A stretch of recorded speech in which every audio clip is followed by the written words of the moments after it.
महिला कोच यौन शोषण मामले में बड़ी अपडेट आपको दे दें। चंडीगढ़ जिला अदालत में पॉलीग्राफी टेस्ट को लेकर सुनवाई थी, लेकिन इस सुनवाई पर मंत्री संदीप सिंह की तरफ से पॉलीग्राफी टेस्ट करवाने से इनकार कर दिया गया है। लगातार इस मामले पर जांच जारी है और चंडीगढ़ की एसआईटी मामले की तफ्तीश कर रही थी।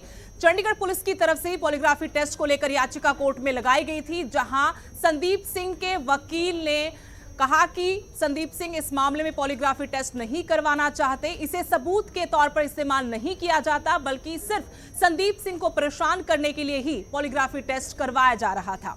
इसके अलावा संदीप सिंह के वकील की तरफ से यह भी कहा गया कि मामले में देरी करने की वजह से और संदीप सिंह को परेशान करने के लिए यह सब किया जा रहा था, जबकि संदीप सिंह इस मामले में एसआईटी के सामने 2 बार शामिल हो चुके हैं। उनसे पहली दफा 202 सवाल पूछे गए और दूसरी बार में 70 सवालों का जवाब मंत्री संदीप सिंह की तरफ से इस मामले में दिया जा चुका है। काफी गंभीर आरोप लगाए थे जूनियर महिला कोच की तरफ से। 31 दिसंबर को चंडीगढ़ 26 पुलिस थाने में मामला दर्ज हुआ था। मामला जब तूल पकड़ता दिखा तो इस मामले में एसआईटी का गठन कर मामले की जांच शुरू हुई थी, लेकिन अब जब जांच हो रही है, इस बीच में चंडीगढ़ पुलिस की तरफ से पॉलीग्राफी टेस्ट को लेकर याचिका लगाई गई थी।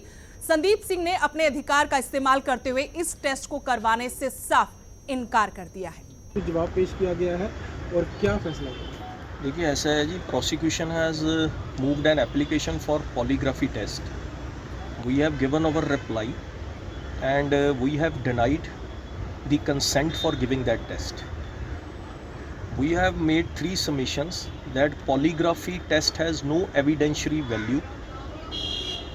It only measures the stress and not the veracity of the answers. And thirdly, it has only been moved to delay the investigation and to harass Sandeep Singh.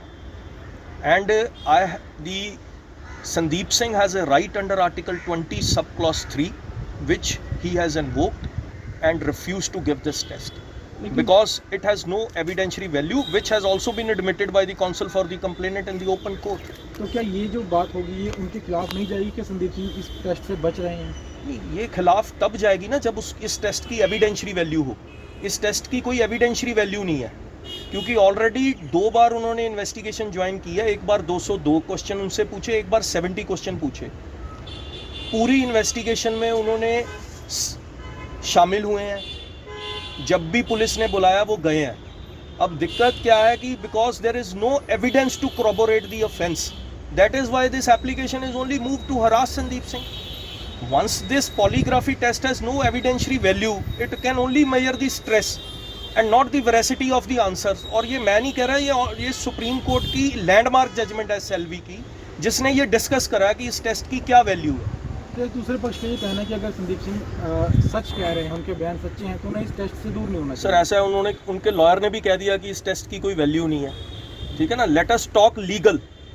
ले मैन जिसको law ना पता हो कुछ भी कह सकते हैं। ठीक है ना, I have to assist the court on legal aspect. तो ये मैं नहीं कह रहा है, I have given the judgement of landmark judgement in Selvi's case, जिसमें 250 पेजों की जजमेंट है, जिसमें सुप्रीम कोर्ट ने लिखा है कि इस टेस्ट की क्या एविडेंशरी वैल्यू है, क्या आप किसी को फोर्स कर सकते हो इस टेस्ट के लिए, और ये टेस्ट क्या मेजर करता है, ये स्ट्रेस मेजर करता है।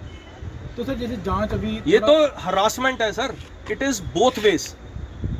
कहना आसान है, अक्यूज्ड को भी उतनी हरासमेंट होती है, कंप्लेनेंट को भी होती है। It is both ways. तो इसका तरीका क्या है? क्योंकि जांच जो इसका तरीका है सर, देखो, जो एविडेंस है ये सेटल्ड लॉ है। Prosecution has to stand on his own legs. अगर उनके पास एविडेंस ही नहीं है, ठीक है ना, तो you can't create a evidence, right. So जो भी एविडेंस है, हमने अपने मोबाइल भी संदीप सिंह ने दे दिए, जो कुछ भी पुलिस ने मांगा दे दिया। इन्वेस्टिगेशन चल रही है।